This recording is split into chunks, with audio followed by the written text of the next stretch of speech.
Ya, terkait dengan kegiatan Paskah Polda. Kepala Bidang Humas Polda Metro Jaya Kombes Pol Martinus Sitompul membenarkan penyidik Subdit Jatanras Ditreskrimum Polda Metro Jaya telah menahan desainer ternama Hengky Kawilarang. Hengky ditahan atas dugaan menggelapan uang arisan para sosialita dan para artis. Kasus ini dikembangkan oleh pihak kepolisian setelah mendapatkan laporan Ina Sofiana alias Jeng Ana, seorang pakar herbal, pada 13 Agustus lalu. Hengky dilaporkan atas tuduhan pasal 372 KUHP tentang penggelapan. Kerugian Ana yang disebabkan atas penggelapan itu mencapai 1,5 miliar rupiah.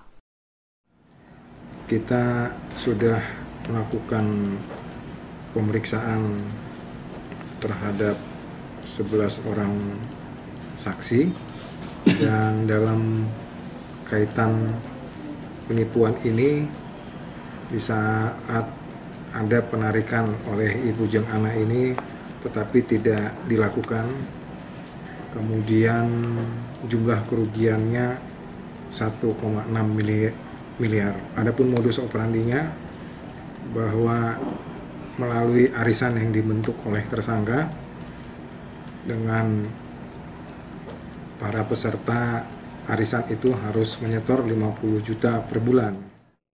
Dari informasi yang beredar, Jeng Ana tidak curiga dengan arisan yang digagas Hengky ini. Jeng Ana akhirnya mengikuti arisan tersebut dengan mendaftarkan 2 orang. Sehingga setiap bulannya Jeng Ana menyetorkan uang arisan sebesar 100 juta rupiah kepada tersangka. Arisan yang diikuti kalangan selebriti ini sendiri dimulai sejak Januari 2013 dan selesai pada April 2014.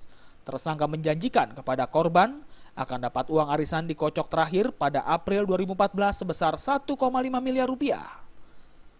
Namun uang arisan tersebut tidak diberikan kepada korban.